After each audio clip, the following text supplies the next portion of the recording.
Well, hello, everyone. I'm James Dobson, and you're listening to Family Talk, a listener-supported ministry. In fact, thank you so much for being part of that support for James Dobson Family Institute.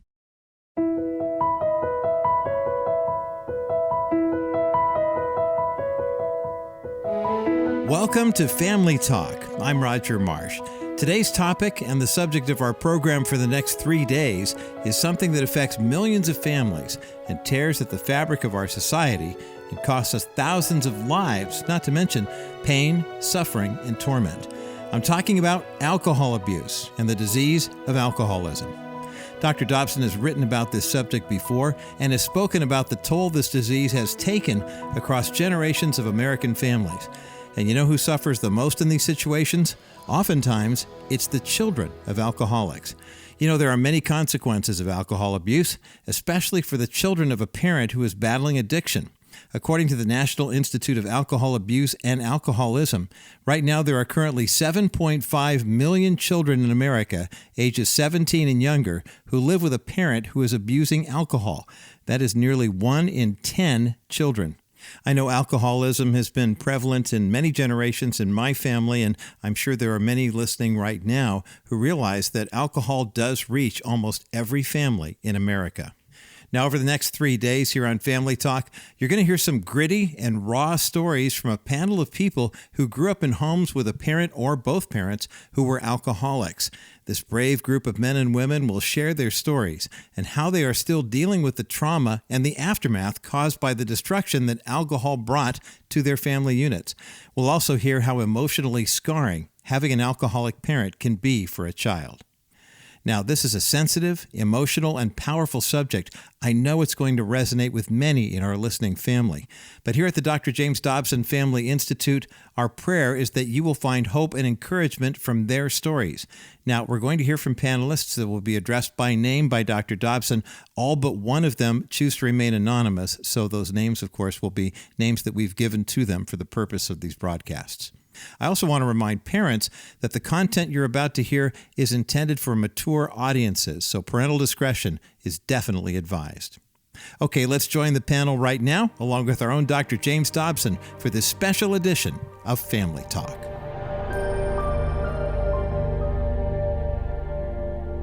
3 of the 4 do not want their names given, and we're going to honor that for you all. I'm just going to give enough information for people to kind of understand where you're coming from. First, we have Ann. Ann, as I said, is not your name, but it's good to have you with us today. Next, we have Chris, who's a licensed psychotherapist in the state of Colorado. And then we have Joe, who's an industrial engineer. Finally, and we will identify this person, we have Curt Grayson. Curt, like the others, grew up in an alcoholic home. Curt has a doctorate in organizational psychology from the California School of Professional Psychology in Los Angeles. Curt, I know back in 1986, you started a small support group for adult children of alcoholics at the First Evangelical Free Church in Fullerton, California, Chuck Swindoll's church. You called it New Hope. You're no longer involved in active leadership with New Hope, but I'm interested in what you did there. I think it has relevance for us. Start at that point. Tell us what New Hope was all about and how did it work? Well, the support group, the idea really is a chance for people to come and talk about what they experienced in an alcoholic home. I know in my own situation, I realized that we never talked about the alcoholic home. We just lived around it. It's kind of like the story of the elephant who walks through a house and no one acknowledges that the elephant is there. And this is a safe place for people to come and share the pain that they went through and also find hope in talking about it. Now, people who don't know anything about adult children of alcoholics and don't understand the process here will say, why would people want to come wallow in that every week? Why not forget it? Get on with their lives. Why spend one night a week talking about the misery of their childhoods in the homes of an alcoholic? What's your answer? Well, I feel like it's important not to stay in the past. I mean, my goal as an adult child of an alcoholic in recovery is to move forward in my life. But I know what we experienced at the support group, by talking about what happened to us, we're able to free ourselves up and not be prisoners of the past. And you were commenting in my office that the great benefit of a of a session like that is not just sharing the pain, but sharing it and then still being loved. Somebody still cares for you. That's right. It's so important to feel that acceptance and love out there, that you can reveal what's happened to you in your life and that people will not reject you. You're so fearful of the rejection coming. And there you can go and feel the love by opening up and sharing the real you. You become, each week, it becomes a little easier to share a little more. And with the love and support of friends that actually give you hugs and encouragement, it encourages you to go on. And you can heal the past by getting in and dealing with issues that you haven't looked at. You buried them down there. I had stuffed mine down my entire life.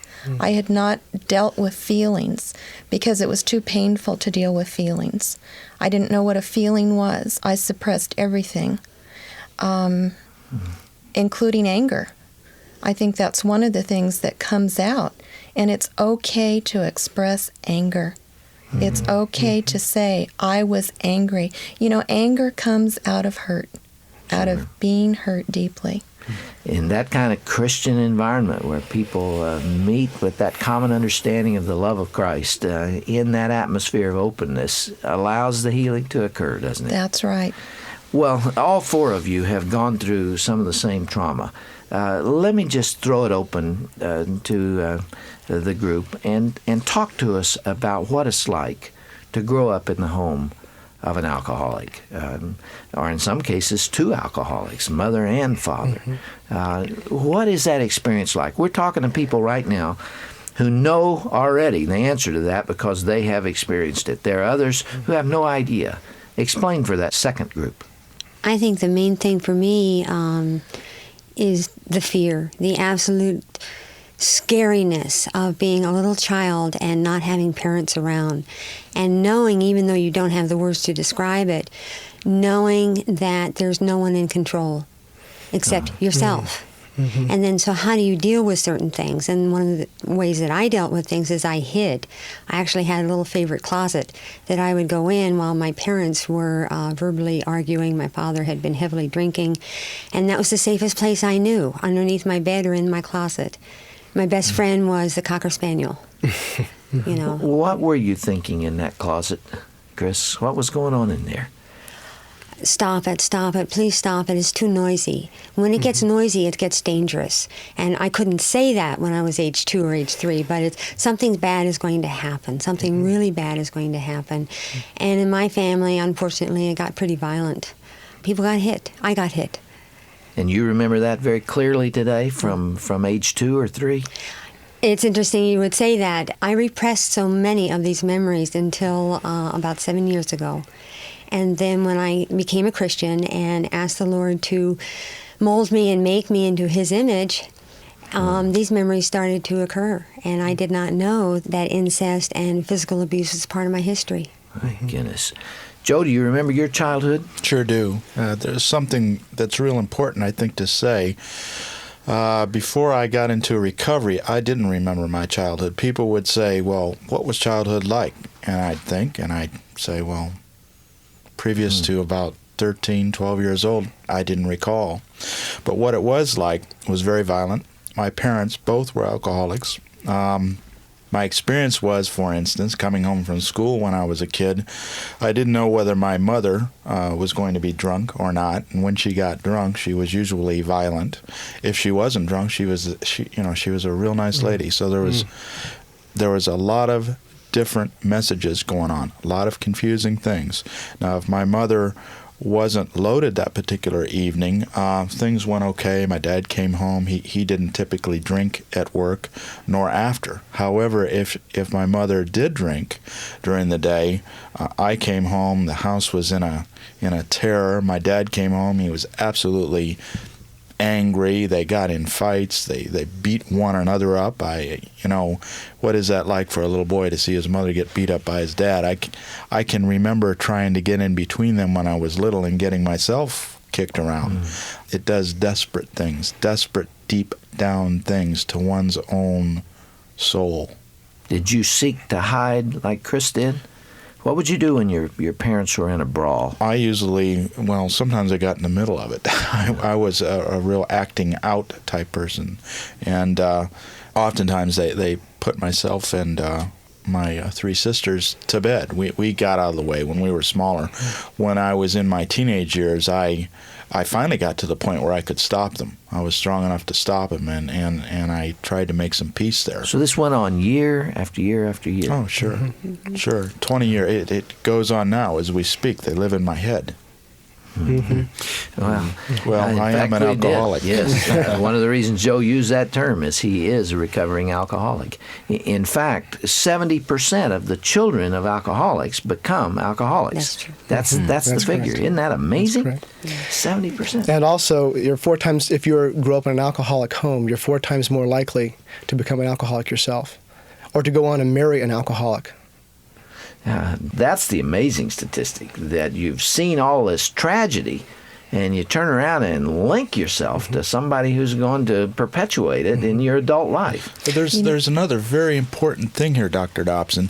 Oftentimes when we talk about alcoholism or the victimization of the alcoholic family, adult children of alcoholics, I think what comes across is for lack of a better term, a wimp factor. And that here we are, we're belly aching about this and that and the other thing. The fact is that people who are raised up in that environment, and I include myself obviously, are tough people, very tough people. And it isn't that this is about, oh, look what happened to me. It isn't about that. I mean, we can live out a life of being a victim over and over again, but really I'm here today to really talk about not being a victim and being a victor over it. That's right. I think that in a way, I know that I feel like I have become a survivor. If you've lived through an alcoholic home the way we have, you are a survivor. One of your parents was an alcoholic? Both of my parents were alcoholics, and I can really relate with Joe because at the age of about 5, maybe 6, when my mom and my stepfather would fight, they were both alcoholic, I would stand in the middle of them, this little teeny kid, trying to push them apart. And as soon as they would hit each other and go to their separate corners, I would go and do about an hour's worth of counseling with my mother at age 5. Mm-hmm. You're kidding. Saying what to her, Curt? What can a 5-year-old say other than, Mom, I'm sorry it happened. I'm sorry I couldn't stop it. I couldn't stop him this time. And I felt like at that age I should have been the one to stop it. Can you remember how you felt?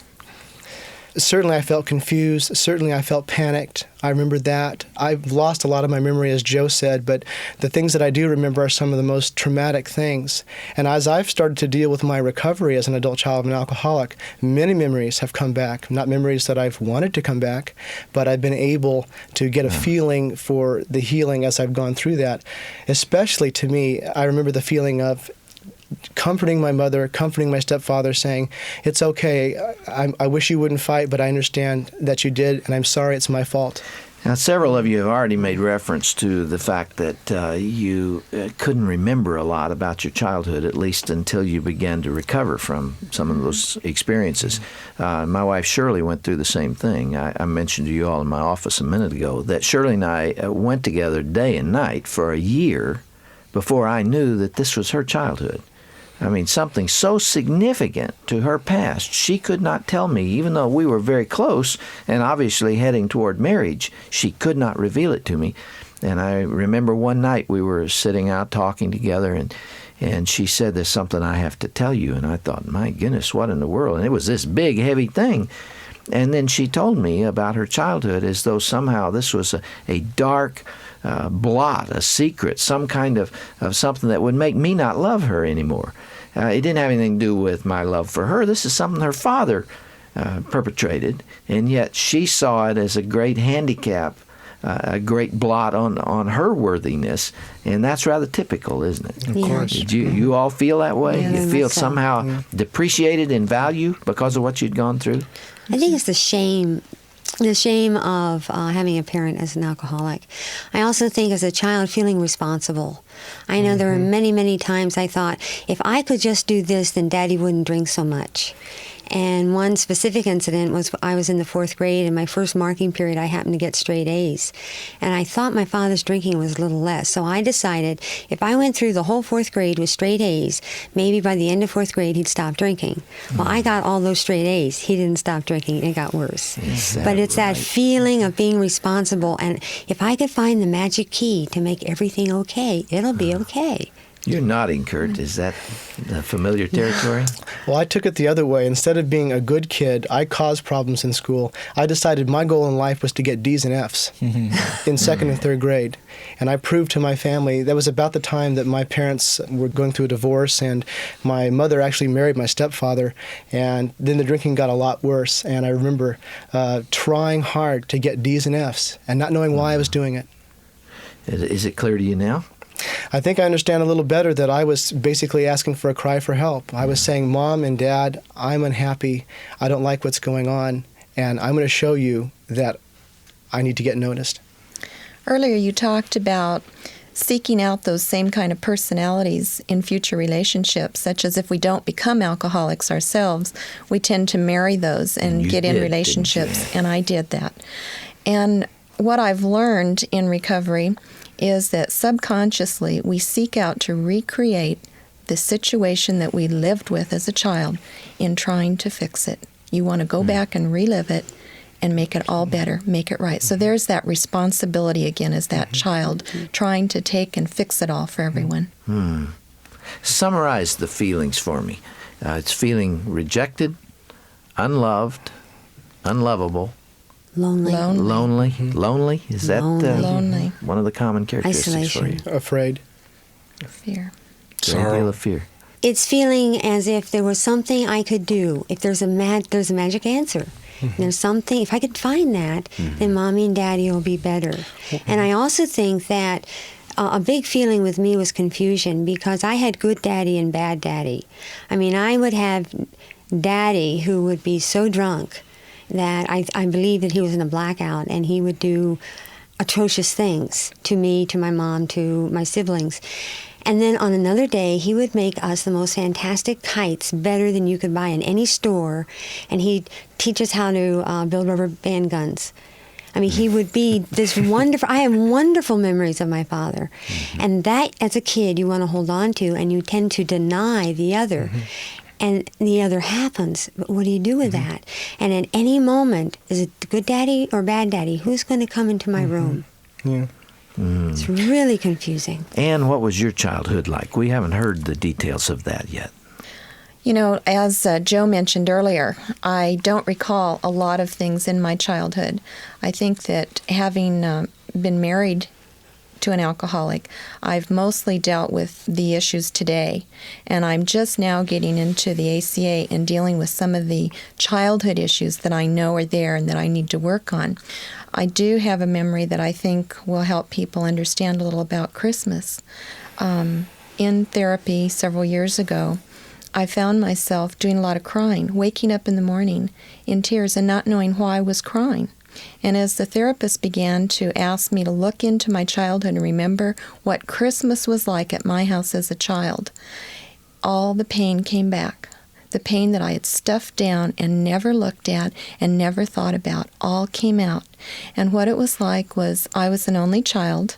My father was the alcoholic in my home, and what he did was he would go to a bar and not come home until very, very late in the morning, 2 or 3 o'clock in the morning. And Christmas, he never bought my mother or myself a Christmas present in all of our life. There were 2 years that he did go on the wagon, so to speak. He became sober, and he did remember Christmas for us. And I remember him purchasing a gift for me, which I still have to this day. So those 2 Christmases are the memories that you hold on to. The highlights of Christmas for me.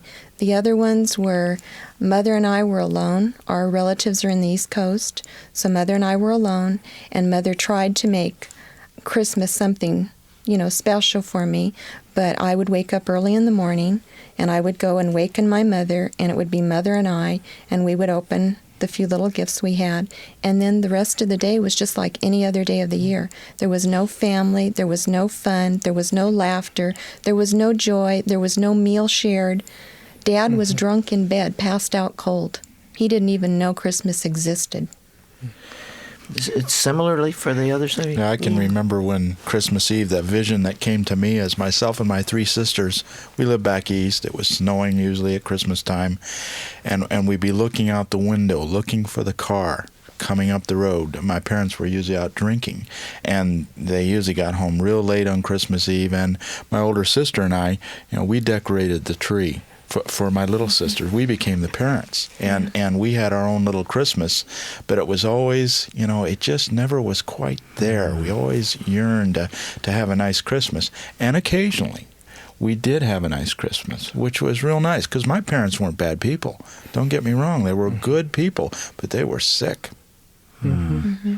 One of the things that I was thinking of, and I did not realize this until I was an adult, Christmas morning, it was like my father was there, but he really wasn't there because he was so sick with a hangover. But I didn't realize until I was an adult that not everyone left a bottle of bourbon and cookies for Santa Claus. Absolutely. And that brings in how the family feeds into it. Yeah. In fact, the things I've read about this problem, one of the characteristics is that the children of alcoholic parents don't know what normal is. That's right. Because they haven't seen it, so they think what they experienced is normal, which explains why they perpetuate it in their own families later on. Yeah, later then as an adult, at least for me, there is a real sorrow of the loss of a family. I feel familyless. I feel orphaned because I did not have that normalcy. I did not have that closeness. Today you feel that way. Yes, I do. Most of this stuff is unconscious, too. I didn't realize that all of this had happened.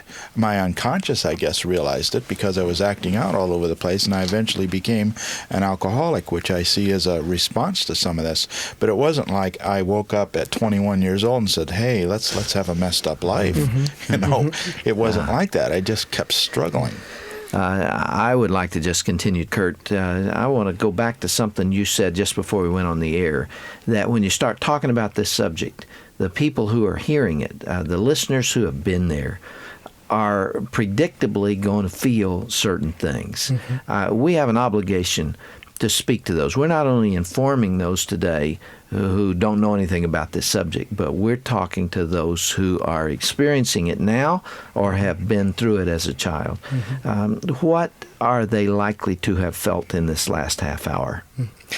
I think if it's like me, if you stuffed your feelings for a long time and never admitted that the events that took place in the home were that tragic, or you've kept all the bad feelings away, people that I know that come to our support group every week, often within 5 minutes of talking, we begin to see tears, and we begin to see people who begin to get in touch with what happened to them. Oftentimes, things shut out for many, many, many years.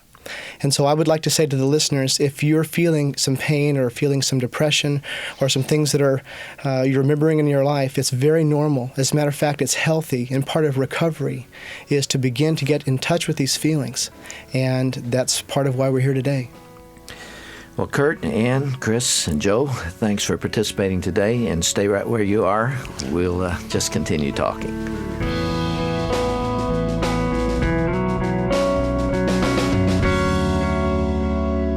Well, this has been quite a revelation, and it's only the beginning of our special 3-day feature on the adult children of alcoholics here on Family Talk.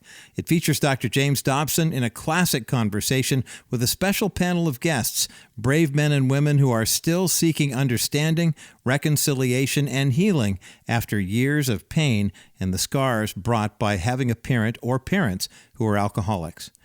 God's grace can provide the comfort and compassion that anyone seeks, no matter how deep the wounds that you might have endured. In Psalm 23, verse 4, remember, when David writes, "Even though I walk through the darkest valley," also known as the valley of the shadow of death, "I will fear no evil. For Lord, you are with me. Your rod and your staff, they comfort me." Now, you know, it can be very overwhelming to have to remember and then play back the painful, buried memories from long ago. If you or someone you know needs help for alcohol abuse or for help dealing with someone who suffers from alcoholism, remember you can always get help from a licensed, trained counselor, and we recommend a Christian counselor for biblically rooted support. To begin that process, contact the American Association of Christian Counselors when you go to www.connect.aacc.net. That's connect.aacc.net to find a Christian counselor in your area. Now be sure to join us again tomorrow on Tuesday and again on Wednesday as the panel will return and they'll be sharing with Dr. James Dobson how their childhood experiences had a troubling effect on them as adults. And remember, if you missed any part of today's program, or if you'd like to hear all 3 parts in their entirety and share them with a friend, all you have to do is go to drjamesdobson.org/family talk. That's drjamesdobson.org/family talk. I'm Roger Marsh, and on behalf of everyone here at the JDFI, I want to thank you for making us a part of your day. Be sure to join us again tomorrow for part 2 of our series on adult children of alcoholics, a panel discussion hosted by our own Dr. James Dobson. That's coming up tomorrow right here on the next edition of Family Talk.